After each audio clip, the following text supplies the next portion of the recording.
자, 2월 10일입니다. 데이터 분석 수업 이제 2주차를 접어들고 있고요.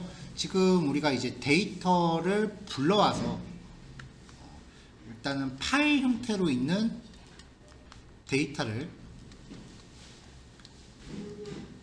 판다스 안으로 불러와서 이제 데이터 프레임으로 만들었었죠. 그 다음에 이제 이 데이터 프레임 형태로 있는 이 내용을 가공하는 과정에 대해서 보고 있어요. 분석에 용이하게끔 가공하는 여러 가지 기법들을 보고 있는데 이거를 통칭 데이터 전처리라고 해요.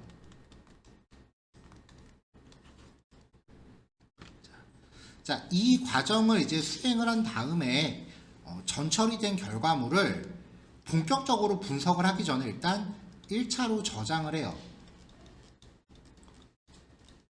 저장할 때도 엑셀이나 CSV 파일 형태로 저장을 하는 거죠.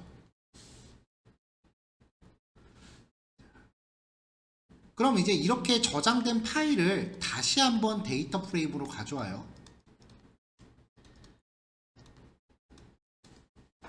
그러면은 이번에 불러온 데이터 프레임은 분석 전처리가 다 완료된 거니까 바로 분석에 돌입할 수 있죠. 중간에 1차 저장을 하라는 이유가 하나의 분석이 잠깐 끝나는 게 아니거든요. 분석 하나를 하는데 굉장히 시간이 오래 걸리거든요. 그래서 중간에 이렇게 저장을 해놔야 나중에 내가 다음날 뭔가 작업을 이어서 한다. 뭐 이런 식으로 좀 시간이 오래 걸리는 작업을 할 때 전처리까지를 일단 저장을 해 놓으면은 그 다음에 이제 이어서 하는 거잖아요. 마치 게임할 때 세이브 하는 것처럼요. 이러한 과정에서 지금 우리가 요 위치에 지금 머물러 있는 거고요. 전처리가 끝나고 나면은 데이터 가공 작업의 또 하나의 종류로 데이터 정제라고 하는 과정을 거쳐요. 오늘의 목표는 전처리에 대한 부분 마무리를 하고 데이터 정제 부분까지 살펴보는 겁니다.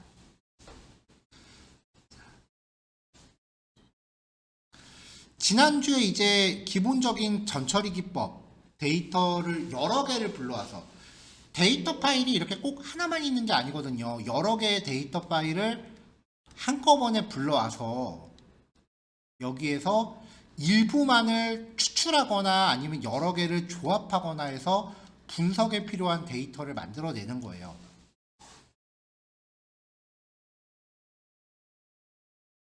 그 과정에서 이제 데이터를 결합하거나 분리하거나 뭐 이런 것들을 봤었고, 이제 데이터를 재배치하는 거.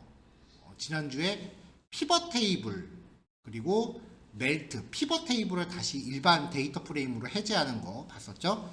자, 오늘은 스택과 언스택이라고 하는 과정입니다. 어떤 내용인지 들어가 보죠. 자, 지난주에 계속 성적표 데이터만 봤죠? 데이터 바뀌었습니다. 바디 사이즈라고 하는 데이터고요. 이름, 성별, 키, 몸무게 4개의 필드로 되어 있는 엑셀 파일인데 인덱스로 글자가 잘렸죠. 네임이라고 하는 컬럼이에요. 여기 출력 결과 보시면 유추가 가능하죠. 네임 컬럼을 인덱스로 잡았습니다.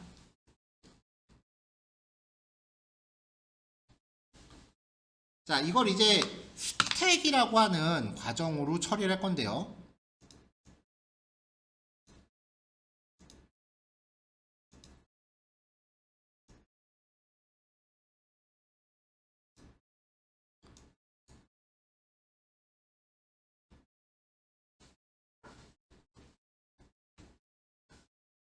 스택은 인덱스 열에 따라서 모든 변수를 하나의 변수로 쌓아놓는 거예요. 리라고 하는 인덱스가 있다면 M 175 98 이런 식으로 쌓아놓는 거예요. 자, 그러면 이제 원본 데이터 프레임의 컬럼 이름이 카테고리 역할을 하는 변수로 배치가 돼요. 이게 무슨 말이냐?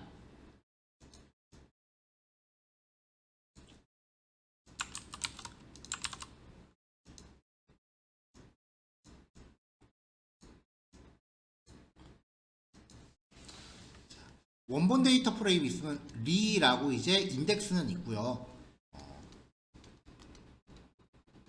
카테고리에 성별, 키, 몸무게. 성별은 남자, 키는 175, 몸무게는 98. 박에 대해서도 성별, 키, 몸무게, F 167, 48 이런 식으로 만드는 거예요. 자, 이때 지금 여기 홍이라고 하는 데이터는 빈값이 있거든요. 이 빈값은 스택 과정에서 제외가 돼요. 그러니까 홍이라고 하는 데이터는 성별은 M, 키는 180. 얘는 이거밖에 없는 거죠. 자, 원본 데이터 프레임에서 스택이라고 하는 함수를 호출해서 리턴 받은 다음에 데이터 타입과 결과물을 뿌려봤습니다. 데이터 타입은 시리즈로 나오네요. 자, 리에 대해서 성별, 키, 몸무게, 박도, 성별, 키, 몸무게, 홍은 있는 것만 나온 거죠. 자, 시리즈로 나오는 거를 다시 데이터 프레임으로 묶으려면은 데이터 프레임 클래스한테 그냥 이 시리즈를 통째로 주면 돼요. 자, 그럼 이렇게 묶이는 거죠. 단점은 컬럼 이름이 좀 불확실하게 된다는 거예요. 왜냐하면 여기는 뭐 특별히 컬럼 이름을 줄 만한 적당한 게 없잖아요.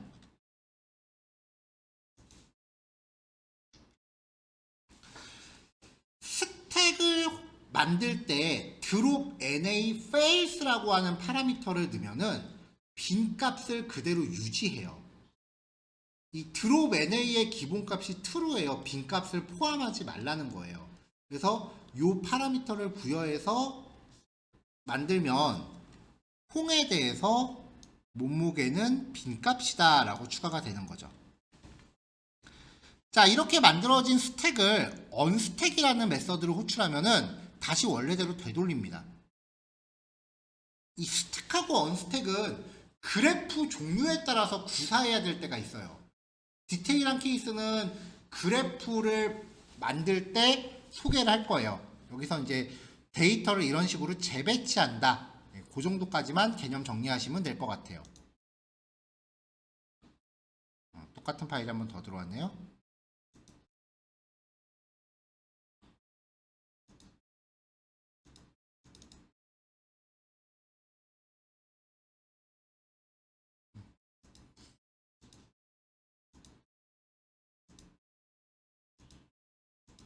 자, 다음은 이제 그룹 집계죠. 그룹 집계 파일이 지금 잘못 변환이 돼 있네요. 요거 제가 파일 다시 배포할게요. 잠시만 기다리세요.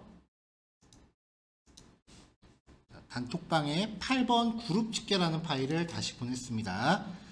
지난주에 제가 마지막으로 보내드렸던 파일이 요거였는데 8번 그룹 집계가 파일에 잘못 들어갔어요. 그래서 지금 카톡방에 드린 걸로 대체하시면 돼요.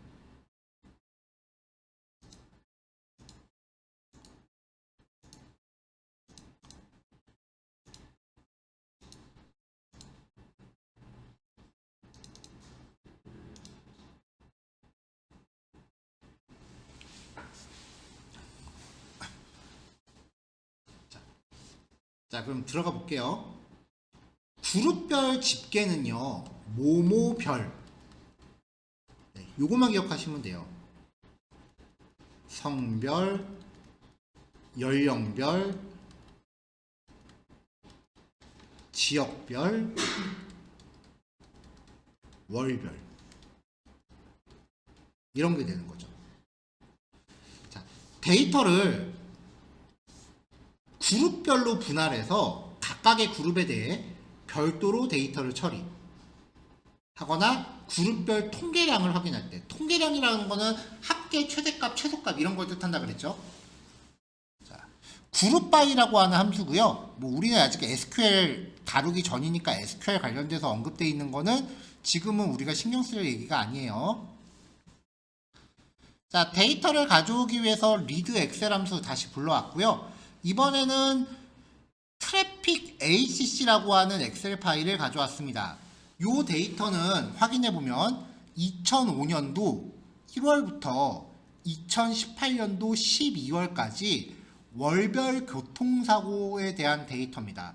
발생 건수, 사망자 수, 부상자 수고요. 네, 출처는 국가 통계 포털이라고 하는 사이트가 있어요. 나중에 소개할 거예요. 네, 거기서 이제 가져온 실제 데이터입니다. 지금 보시다시피 데이터가 너무 길면은요, 주피터가 그 데이터를 한 번에 다 출력하지를 못하고 중간에 점점점으로 이렇게 쪼개는 걸 볼 수 있어요.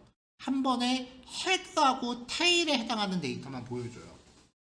애당초 데이터를 전체를 다 출력하는 게 굉장히 컴퓨터한테 부담이 많이 가는 작업이에요. 오래 걸린다고요.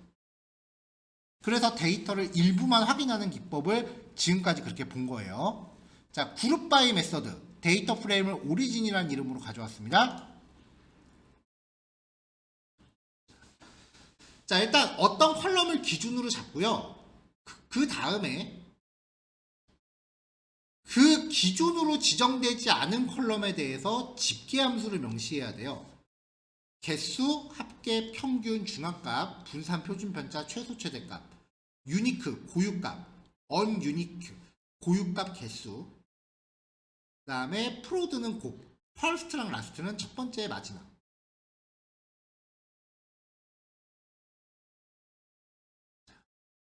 자, 일단 코드 볼게요.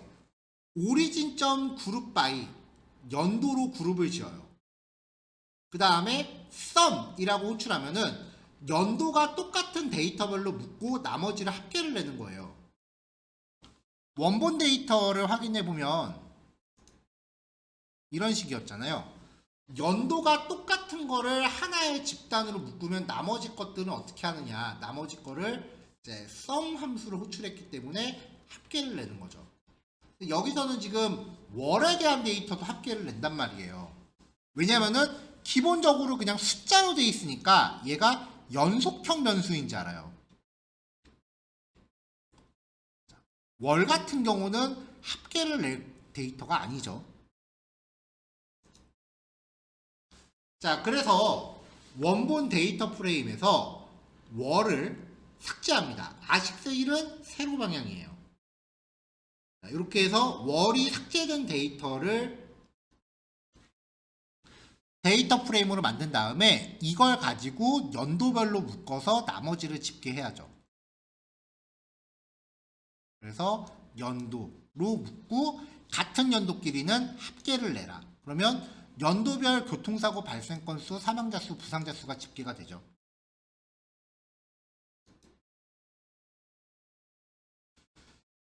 불필요한 컬럼을 삭제할 수도 있지만 필요한 컬럼만 추출할 수도 있습니다. 필터 함수, 지난주에 봤어요. 필터 함수는 내가 원하는 컬럼만 추출하는 기능이었어요. 연도와 사망자 수만 추출해서 DF에서 다시 DF로 덮어 씌웠어요. 자, 그러면 연도와 사망자 수만 남았죠? 이걸 놓고 연도로 그룹을 묶어서 썸 하면은 연도별로 교통사고에 대한 사망자 수 집계가 되죠. 다행히 점점점 줄고 있네요.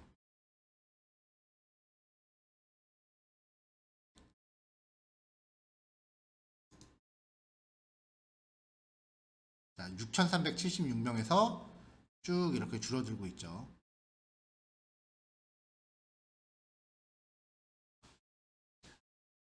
자, 다시 원본 데이터 프레임으로요. 그룹 바이. 이번에는 기준을 두 개로 잡습니다.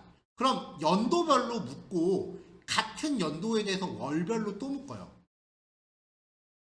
그룹 바이의 특징은 기준으로 묶인 애들이 인덱스화 된다는 거예요. 그 다음에 평균 내면은 2005년도 1월달에 대한 평균, 2월달 평균, 3월달 평균 이런 식으로 연도에 따른 월별 평균이 되겠죠.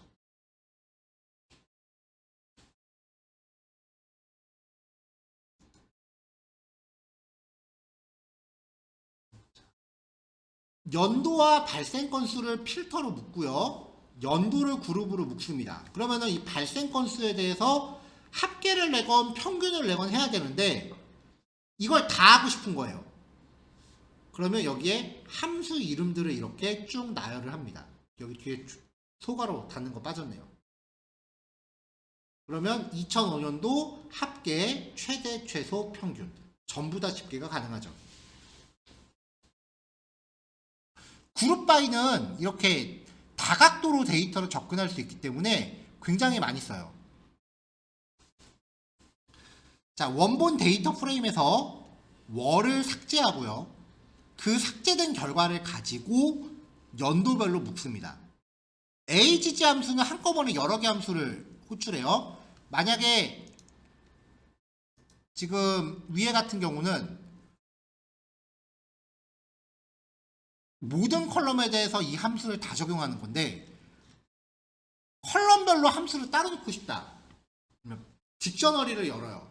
발생 건수는 평균과 합계를, 사망자 수는 최대값을, 부상자 수는 최소값을 뽑아라.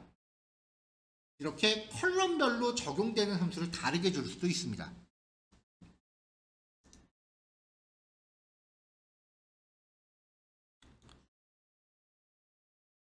내가 직접 만든 함수를 쓸 수도 있어요. df my function이라고 함수를 만들었는데 파라미터를 받아서 이 파라미터가 컬럼이 들어오는 거예요. 컬럼에 대해서 최대값에서 최소값을 뺀 값을 리턴하게 합니다. 원본에서 월을 삭제하고 그 삭제 결과를 가지고 연도별로 묶어요. 자, 그렇게 나온 결과에 대해서 최대값, 최소값, 그리고 내가 만든 함수를 적용을 하는 거죠. 최대값, 최소값. 그 다음에 my 펑션은 최대값에서 최소값을 뺀 거니까 가장 적을 때와 가장 많을 때의 격차가 얼마인지를 알 수 있는 거죠. 이런 식으로 내가 만든 함수로 집계하는 데 쓸 수도 있습니다.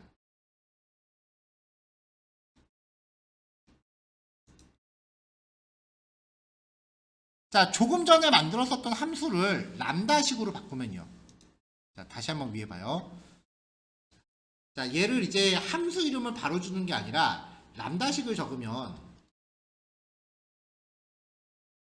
람다라는 키워드를 적어주고요. 파라미터를 걸어요. 땡땡 걸고 리턴 키워드 없이 리턴만 적어요.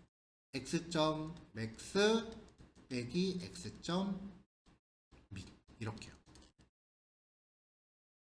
람다식은 함수를 직접 거는 거에 대한 코드 축약형이에요. 람다 x, x.max에서 x.min을 리턴해라. 람다식을 구사하셔도 되고 내가 정의한 함수를 연결하셔도 됩니다. 똑같은 거예요. 자, 기본적으로 그룹 바이에 만든 거는 인덱스가 된다 그랬죠. 근데 이게 상황에 따라서 인덱스를 쓰면 안 될 때가 있어요. 그룹 바이를 걸 때 as index fails라고 걸어주면은 그룹핑에 대한 기준에 대해서 이렇게 인덱스가 아니라 일반 컬럼으로 집계를 합니다.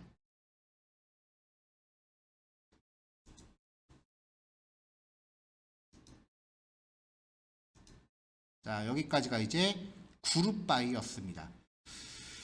데이터 전처리에서 1번부터 8번까지는 연속형 자료형. 즉, 값이 숫자인 애들. 그냥 숫자가 아니고요. 연산이 가능해야 돼요. 이런 형태의 데이터를 전처리하는 거였고요. 마지막 9번 파일은 명목형에 대한 처리예요.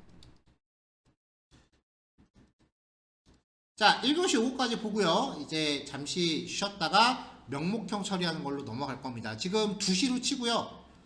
2시 20분까지 실습, 그 다음에 2시 30분까지 휴식하시면 되겠습니다. 자, 중간에 뭐 따로 휴식 필요하신 분들은 2시 30분에 시작할 때 그냥 다 같이 모이면 되는 거니까 뭐 부담 갖지 말고 편하게 화장실 같은 데 왔다 갔다 하세요. 네, 여기까지요. 자, 2교시 시작할게요. 명목형 변수를 어떻게 처리하는가입니다. 명목형이라고 하는 거는 이제 카테고리로 분류되는 변수들이에요. 다른 말로는 범주형이라고도 합니다. 수치형 데이터가 아닌 경우를 의미하는 것이고요. 반드시 데이터 타입이 카테고리일 필요는 없어요. 그래도 가급적이면 카테고리로 바꾸는 게 좋아요. 자, 판다스에서 리드 엑셀 함수 가져오고요. 크로스탭이라고 하는 함수도 가져왔습니다. 얘를 통해서 이제 명목형 변수를 집계하는 걸 이따 볼 거예요.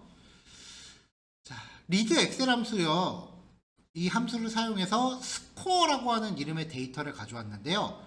성별과 그 다음에 점수, 학점을 갖고 있는 샘플 데이터입니다.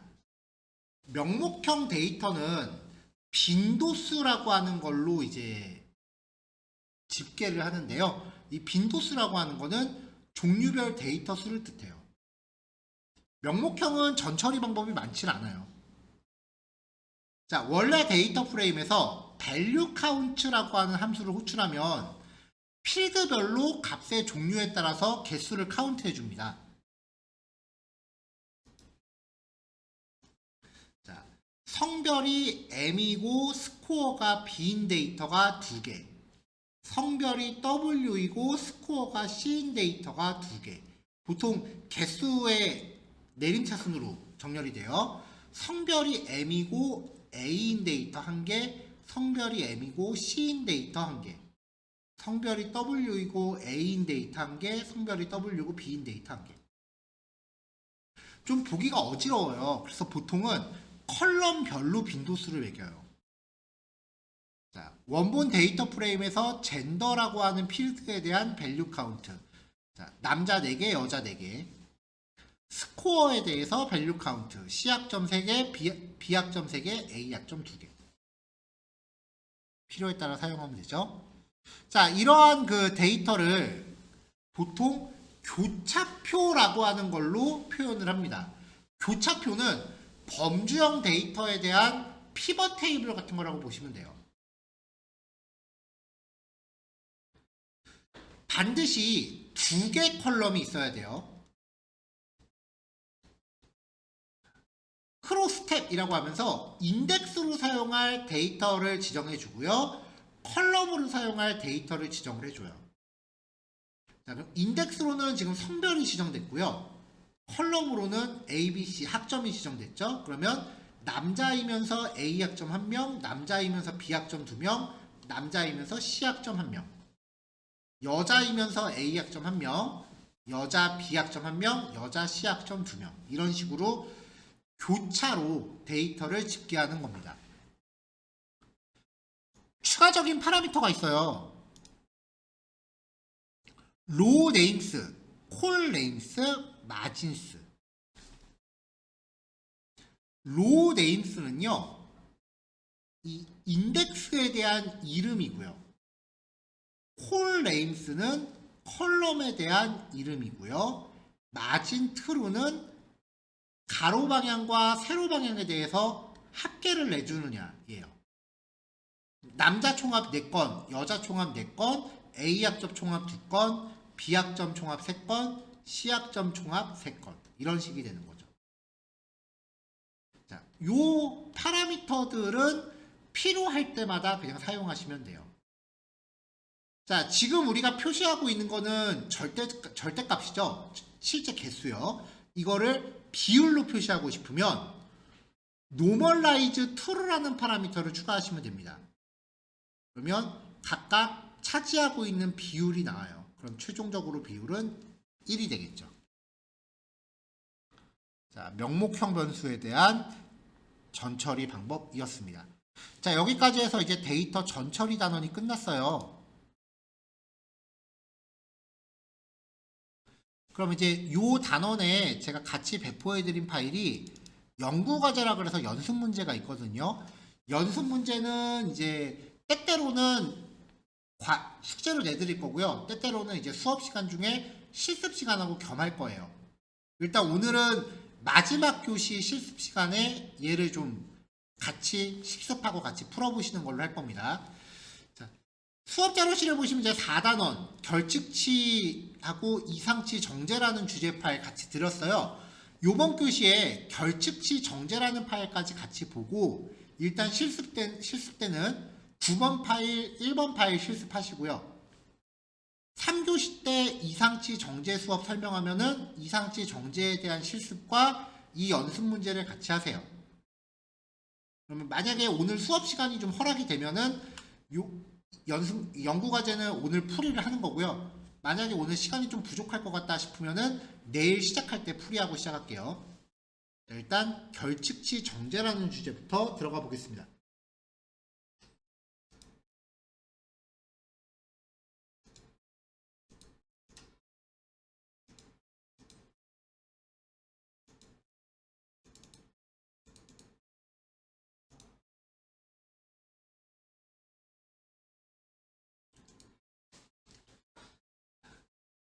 데이터 분석에 앞서서 전처리가 완료된 데이터에 대해 빈값이나 정상 범위를 벗어난 값들을 제거하거나 다른 값으로 대체하는 처리를 데이터 정제라고 합니다. 이때 빈값을 결측치라고 해요. 데이터 프레임에 보면은 NAN으로 표기되는 애들이고요. 정상 범위를 벗어난 값은 이상한 값, 이상치라고 합니다. 일단 결측치 처리하는 방법부터 이야기할게요. 데이터베이스에선 null이라는 표현도 쓰는데요. 일단 비어있는 값이에요. 현장에서 만들어진 실제 데이터는 수집 과정에서 오류로 인해서 결측치를 포함하는 경우가 많아요. 예를 들면은 설문조사 같은 거 했을 때 응답을 안 하는 사람도 있을 거 아니에요. 그런 사람들이 이제 결측치가 되는 거죠.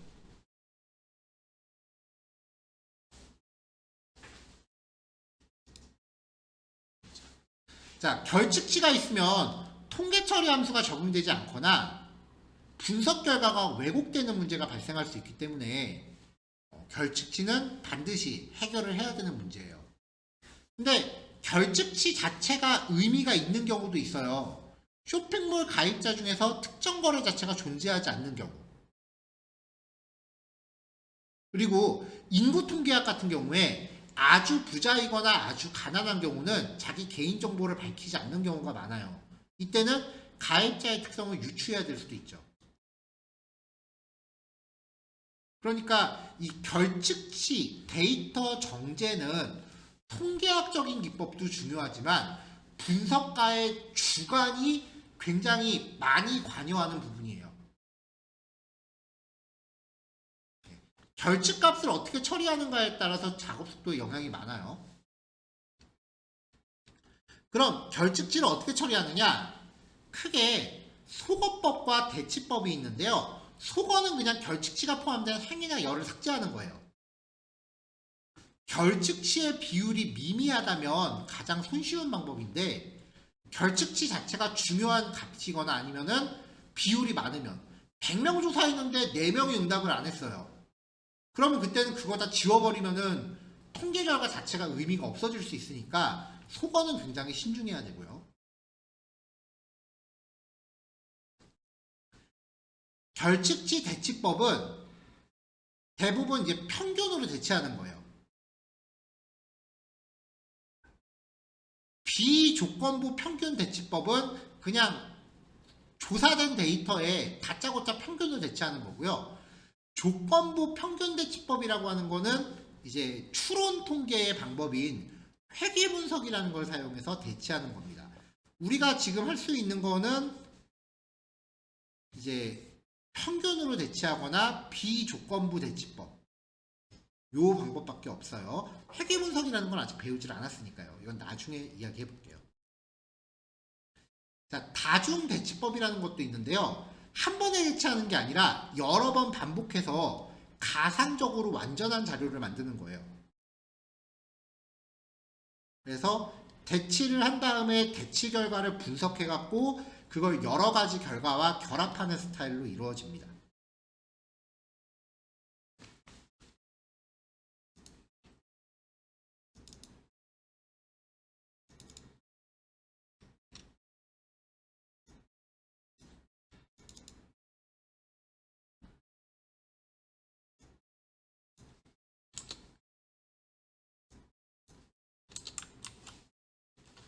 자, 결측치 대치를 먼저 해볼 건데요.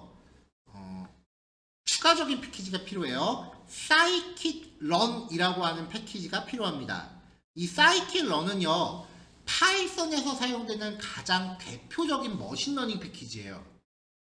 여기서 이 scikit-learn이 갖고 있는 기능의 일부를, 한 가지 기능을 좀 빌려서 쓸 겁니다. 네, 설치하시고요. 자, 경고 메시지 없애고 리드 엑셀 데이터 프레임. 자, scikit-learn 안에 impute라고 하는 패키지가 있는데요. 이 안에서 simple imputer라고 하는 클래스를 가져와요. 얘가 결측치 값을 평균으로 대체해주는 기능을 해요. 넘파이 필요하고요. 자, ref 샘플이라고 하는 가상의 데이터를 가져올게요. 학생과 과목별 점수입니다. 일부러 부분에 결측치 값을 포함하게 했습니다. 자, 결측치가 있는지 먼저 확인해야죠. 지금 이거는 눈으로 봤을 때 딱 보이는 데이터 건수가 적은 건데, 데이터가 많은 경우에는 한눈에 안 보여요. 막 10만 건 정도 되면은 비어있는 값 찾기 쉽지가 않아요. 자, 원본 데이터 프레임에서 is null 혹은 is na도 똑같아요. 둘 중에 하나 호출하면은 결측치가 아닐 경우 false, 결측치는 true로 표시가 돼요. 여기는 결측치라는 거죠. 여기. 자, 이 데이터 프레임을 지금 empty라는 이름으로 저장을 해놨어요. 이 empty한테 sum 함수를 호출하면 기본값이 세로 방향으로 합산이에요. 불린 값을 합계를 낸다. 그럼 불린 값이 숫자에 대응돼야 되는데 true는 1에 대응되고 false는 0에 대응돼요.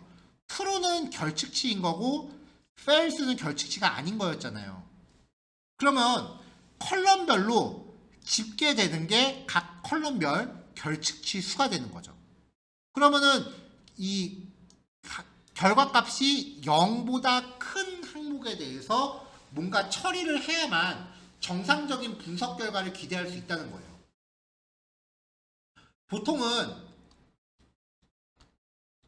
origin.isNA 혹은 isNull.sum까지 연결해서 같이 붙여버립니다. 지금 예제 코드에서는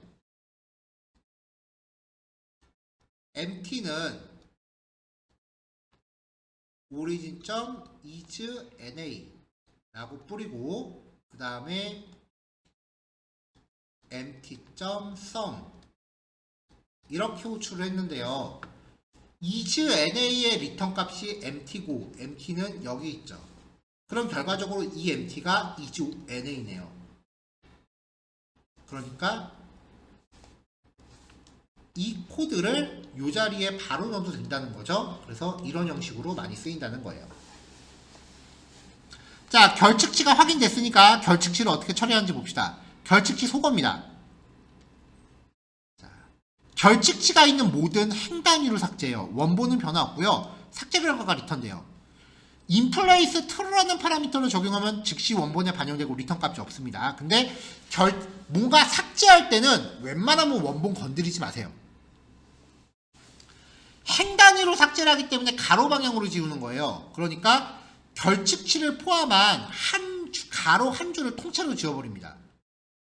그러니까 지금 요대로면은 한 과목이라도 시험을 안 보면은 학생 데이터 한 명 자체가 없어지는 거예요. 가로 방향으로 사라졌죠? 드롭 NA에 ASICS1이라는 파라미터를 주면은 세로 방향으로 삭제를 해요. 그러면 결측치가 온전하게 없는 영어 점수 하나만 남는 거죠. 너무 많이 지워졌잖아요. 그러니까 이렇게 지우다 보면은 정말 얼마 안 남을 수가 있기 때문에 결측치를 삭제하는 거는 진짜 조심해야 돼요. 내가 다루는 데이터가 10만 건 정도 되는데 그 중에 한 5천 건 정도가 결측치다. 그럼 10만 건 중에 5천 건이면 몇 프로 안 되잖아요. 그럴 때면은 모를까? 데이터 전체는 지금 9건밖에 안 되는데 여기서 결측치를 지웠다? 아유, 큰일 납니다. 함부로 지우시면 안 돼요.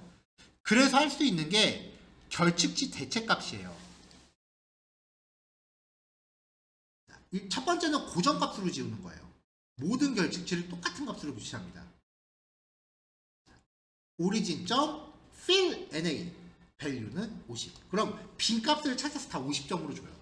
만약에 시험을 안 봤을 때 기본 점수 몇 점을 주기로 했다라고 하면은 이런 방법을 쓸 수 있겠죠.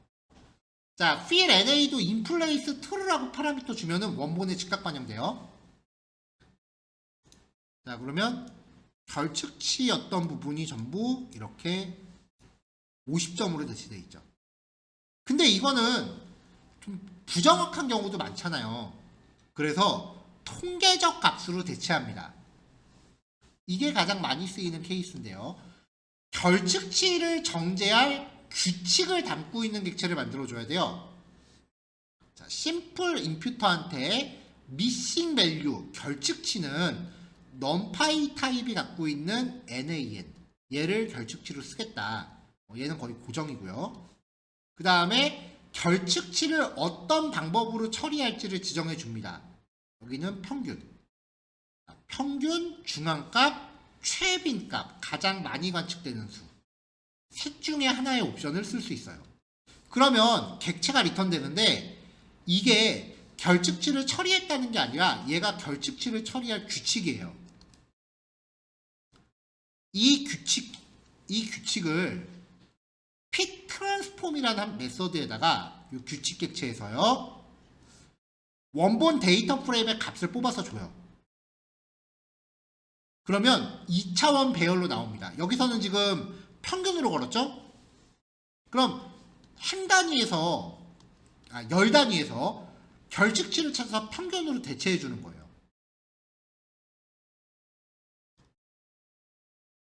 자, 이렇게 만들면은 다시 데이터 프레임으로 재구성해야 돼요. 인덱스 이름 없고 컬럼 이름 없잖아요. 요 이름은 원본 데이터 프레임에서 가져다 쓸게요. 데이터 프레임을 만들면서 결측치 정제 결과를 부여하고요. 원본 데이터 프레임의 인덱스로 원본 데이터 프레임의 컬럼 이름을 컬럼으로 지정해서 데이터 프레임을 다시 만듭니다.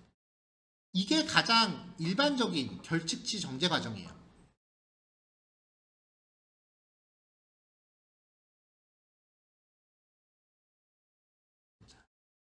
자, 2교시 요거까지만 할게요.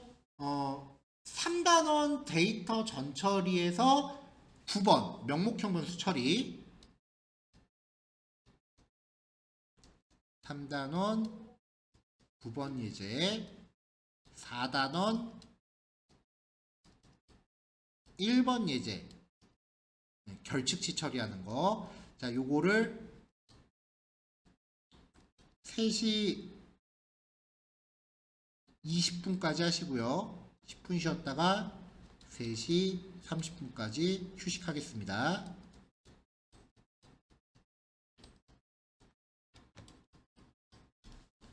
자, 이따 봅시다.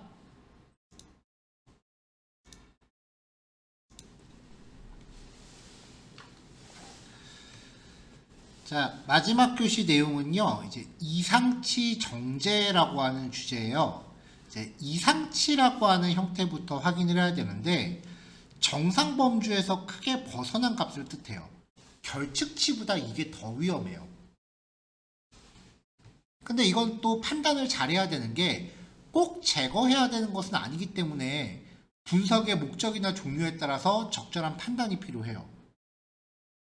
자, 일단 이상치가 발생하는 원인은요, 의도치 않게 잘못 입력한 경우, 의도한 대로 입력됐지만 분석 목적에 부합하지 않아서 제거해야 되는 경우, 자, 의도하지 않은 현상이지만 분석에 포함해야 되는 경우, 그리고 의도된 이상값도 있어요. 일단 이상치라고 하는 데이터 자체가 요상한 데이터예요. 이상치로 인해서 발생하는 가장 일반적인 케이스가 한 2번 정도 얘기했었던 그 평균의 함정이죠. 유별나게 큰 값 때문에.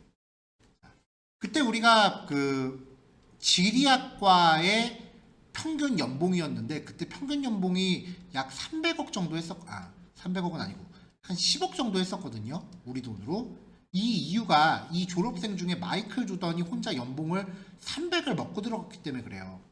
300이라는 데이터가 포함돼서 평균이 10억이었다면 나머지 데이터는 평균이 10억 미치라는 소리거든요. 그때 이 마이클 조던의 연봉이 잘못된 데이터는 아니죠.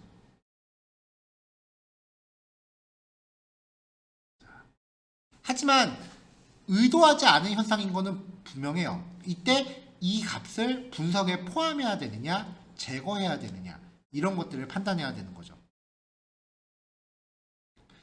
자, 극단치, 이상치한 종류예요. 이상치는 범주가 굉장히 넓어요. 예를 들어서 성별을 m과 f로만 치는데 갑자기 n이라는 성별값이 들어있다. 그럼 이거는 이상치거든요.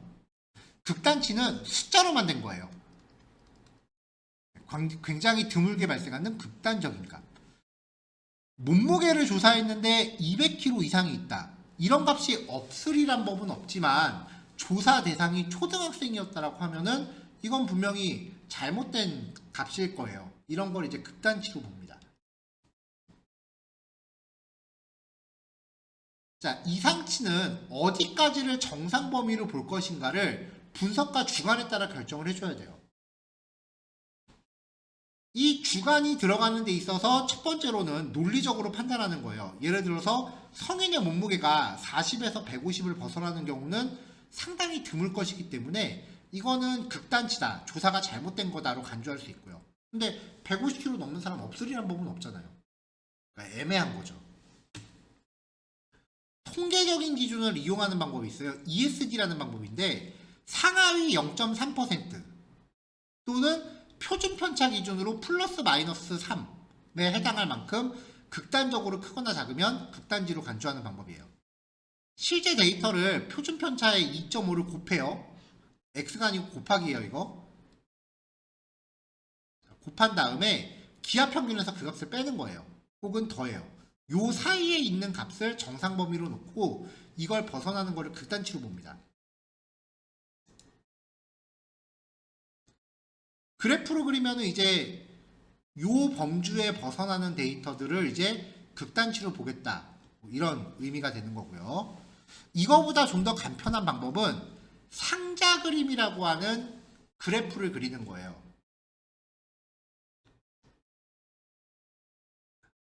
상자 그림을 그리는 디테일한 방법은 데이터 시각화 단원에서 나오겠지만 오늘도 한번 그려보긴 할 거예요. 데이터가 이렇게 있을 때 여기가 3, 4분위수, 중앙값, 1, 4분위수고요. 그 다음에 일반 데이터 범주의 상한값, 하한값이 있을 때 극단치로 계산되는 값은 이렇게 별로 표시가 돼요. 이 그래프에서. 요 값들을 찾아서 이제 이상치다 라고 보는 거죠. 상한값보다 큰 거 내지는 하한값보다 작은 거를 이상치로 봅니다. 그래프를 통해서 이상치가 있는지 확인하면 그거를 이제 직접 걸러내기 위해서 4분위수 구하는 건 우리가 지난주에 봤어요. 자, Q3에서 Q1을 뺀 값에 1.5를 곱해요. 곱하기 기호입니다. 곱한 다음에 1, 4분위수에서 뺀 거. 이게 하한 값에 대한 이상치고요. Q3에 대해서 더한 거. 이게 상한 값에 대한 이상치예요. 자, 그러니까 여기에서 요만큼에서 요만큼을 뺀 거. 요 값에 대해서 1.5를 곱한 것까지를 상한값으로 치는 거예요. 하한값도 마찬가지고. 그 범위를 대부분의 데이터, 예를 들어 25%에서 75% 사이에 1.5배까지는 봐주는데 그걸 벗어나면은 정상 범주가 아니다라고 계산을 하는 거죠. 자, 일단 이상치 정제를 하기 위해선 결측치 정제를 일단 우선적으로 수행을 하고요. 그 다음에 상자 그림을 통해서 이상치가 존재하는 변수를 찾아요. 그리고 분석가의 주관에 따라서 첫 범위가 발견된 값을 이상치로 정의를 해요. 그 다음에 이상치가 발견된 변수의 극단치 경계값을 계산해서 처리를 해요. 둘 중에 한 가지 방법을 쓰는 거예요. 나는 특정 값을 벗어나면 이상치로 놓겠다라고 아예 주관적으로 처리할 수 있고, 아니면은 극단치 경계값, 요 상한값과 하한값, 요거를 이제 계산을 해서 처리하는 방법이 있고요. 미안해요.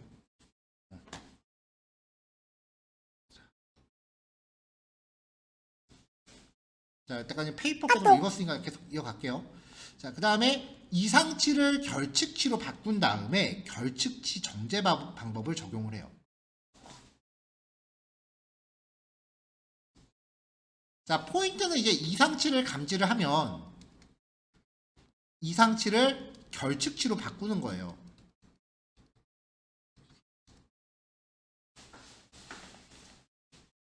자, 넘파이, 리드 엑셀, 데이터 프레임입니다. 아까 사용했었던 ref sample.xlsx를 가져왔어요. 자, 데이터 로드한 다음에 원본 데이터 확인을 했습니다. 이상치 많죠? 결측치 많죠? 일단 결측치를 정지합시다. 아까 했던 방법 그대로 쓰면 돼요. 심플 인퓨터 가져오고요. 요 NAN 값들을 평균으로 대체하는 규칙을 만든 다음에 이 규칙한테 요 데이터들만 뽑아서 넣어줘요. 이렇게 만들면 넘파이 배열로 들어오기 때문에 이 배열을 데이터 프레임으로 다시 바꿉니다. 이 과정에서 원본의 인덱스와 원본의 컬럼 이름 지정해서 지정을 해줘요. 자, 그럼 이제 아까 했었던 내용을 그대로 이제 넣어서 결측치는 일단 평균값으로 대체가 됐단 말이에요. 그 다음에 이제 이상치가 존재하는 변수를 찾기 위해서 상자 그림이라는 거를 그릴 텐데, 이 상자 그림이라고 하는 거는 데이터의 중심과 3포도를 확인한 시각화 자료예요. 주로 이제 이상치일 가능성 있는 데이터를 찾아내기 위한 도구로 많이 쓰입니다. 네모 상자가 표시되는데 그게 이제 데이터 정상 범위를 의미하고요. 변수에 동그라미가 표시되면 그 값이 이상치예요. 그래프를 우리가 첫 번째 그래프예요. 그래프를 그리기 때문에 시각화에 필요한 매트플롯 LIB라는 패키지 설치가 필요합니다. 데이터 프레임 객체에서 박스 플롯이라는 함수를 호출하면은 기본적인 상자 그림이 나옵니다. 자, 그럼 이렇게 나와요. 여기서 지금 요 범위가 4분위수 범위예요. 3, 4분위수, 초록색이 중앙값, 맨 밑에는 1, 4분위수. 그리고 상한값, 그 다음에 하한값이죠. 요 범주를 벗어나는 애들은 이상치다라고 하는 거죠. 그럼 국어에 이상치 데이터 하나 있고요. 영어는 없고요. 수학에 하나 있고요. 과학에 하나 있어요. 자, 근데 영어 데이터 같은 경우에는 제가 일부러 120점짜리 데이터를 하나 넣어놨거든요. 그것도 같이 생각을 해볼게요. 자, 상자 그림을 통해서 검출된 국어, 수학, 과학 점수에서 이상치가 있고요. 분석과의 주관에 따른 영어 점수. 점수면은 100점을 넘어갈 수 없는데 120점짜리 데이터가 있단 말이에요. 요 두 가지 관점에서 데이터를 처리해 보자고요. 자, 일단 분석과 주관에 따른 이상치 판별. 자, 점수가 아무리 낮더라도 정상 범위는 0에서 100 사이예요. 그러니까 점수가 아무리 낮아도 예를 들어서 수학 점수나 아니면은 국어 점수, 얘는 아무리 낮더라도 0점에서 100점 사이면은 뭐 답안지를 밀렸었거나 뭐 그러겠죠. 이 경우는 정상적인 시험 결과로 간주하는 게 옳다고 판단을 하는 거죠. 아무리 계산적으로 나와도 정상 범위에 있으면 이거는 본인이 잘못한 거지 뭐 채점이 잘못된 건 아닐 거다. 이렇게 간주하는 거예요. 근데 정상 점수 범위를 벗어나면은 채점에 오류가 있을 수 있으니까 이걸 이상치로 판별합니다. 자, 데이터 프레임에서 행 위주로요. 영어 점수가 100보다 큰 행. 거기에서 이제 영어 점수의 필드를 록이니까 행 우선이죠. 그래서 행에 대한 조건 그리고 열 이름이에요. 그걸 찾아서 결측치로 바꿔요. 그럼 120점짜리 영어 점수가 결측치가 됩니다. 자, 이렇게 변경된 결측치를 다시 한번 결측치 정제 코드를 써서 평균값으로 대체합니다. 그러면 아까 120점짜리였던 점수가 이렇게 바뀌는 거죠. 자, 이번에는 극단치 경계값을 계산해 봅시다.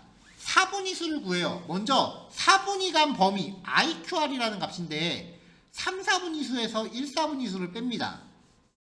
자, Q3 3, 4분위수인데요. 전체 75%에 해당하는 위치. Q1 1, 4분위수였죠. 25%에 해당하는 위치 값이에요. 자, 요걸 각각 구해서 Q3에서 Q1을 뺍니다. 그러면은 아까 그 상자의 범위가 10이 나온 거예요. 국어 점수는. 자, 그럼 이제 극단치 경계를 계산할게요. Q3에서 아까 얻은 그 4분위간 경계에다가 1.5를 곱한 값을 더하고 하한 값은 IQR에 1.5를 곱한 값을 Q1에서 빼줘요. 이대로 계산을 해주면 이 각각이 상한 극단치, 하한 극단치 경계값이 돼요. 그러니까 얘보다 크거나 얘보다 작으면 이상치가 된다는 거죠. 자, 상한 극단치 경계는 아까 국어 점수에 없었어요. 그래프 봤을 때. 자, 국어 점수에서 하한 극단치보다 작거나 같은 록이니까 행이죠. 행 검색 조건. 그 다음에 열 이름입니다. 그럼 이 조건에 걸리는 게 수연에 대한 데이터인데 그래서 이 데이터를 검출해서 결측치로 바꿔요. 그러면 수연의 점수가 NAN으로 떨어지고요. 자, 이번에는 쿼리 함수를 써볼게요. 쿼리 함수를 쓰는 것과 이런 식으로 표현식을 쓰는 게 같은 방식이에요. 자, 국어 점수가 아웃라인 맥스 외부 변수 가져올 때는 이렇게 처리하는 거죠. 골뱅이 붙여서요. 자, 이 검색 결과의 국어열을 결측치로 바꿔라. 근데 국어 점수에서 상한치 상한 극단치는 없었으니까 바뀌는 게 없어요. 자, 이거를 영어 점수 했으니까 수학 점수와 과학 점수에 대해서 처리해야 되거든요. 영어 점수에 대해서도 1, 4분위수와 3, 4분위수를 구한 다음에 극단치 범위를 구합니다. 그래서 상한 극단치와 하한 극단치를 각각 구해주고요. 이걸로 상한 극단치와 하한 극단치를 써서 민보다 작거나 같은 거를 결측치로, 맥스보다 크거나 같은 거를 결측치로.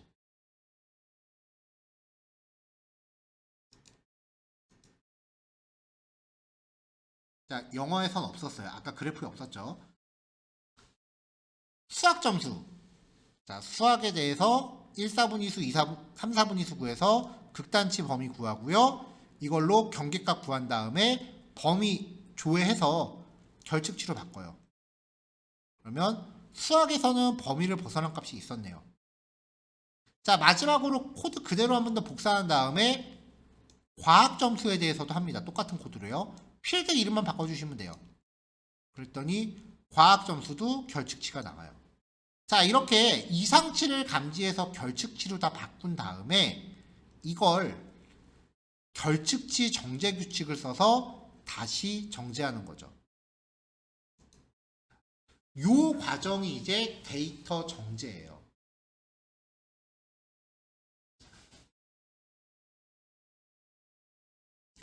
데이터 정제는 이상한 값이 확실히 있다라는 그 확신이 있을 때만 수행하는 거예요. 함부로 수행하면은 데이터가 왜곡이 발생할 수 있기 때문에 오히려 분석 결과에 악영향을 미칠 수도 있어요. 그리고 결측치를 정제할 경우에도 무턱대고 지우거나 함부로 그 평균으로 대체하면은 결과가 왜곡될 수 있으니까 굉장히 신중하게 해야 돼요. 자, 여기까지 해서 이제 데이터 정제까지 마무리를 했습니다. 네, 요거 실습 진행하시면 될 것 같은데, 네. 자, 여기까지 진행하시고요. 혹시 시간이 조금 남으신다면 그 데이터 전처리 쪽에 있는 연구과제 자료는 미리 드렸어요. 요것도 한번 풀어보세요. 연구과제 풀이는 내일 수업 시작하면서 1교시 때 진행을 할 거고요. 그 다음에 그 풀이가 끝나고 나면 데이터 시각화 부분으로 들어가겠습니다. 굉장히 다채로운 그래프를 그릴 거예요.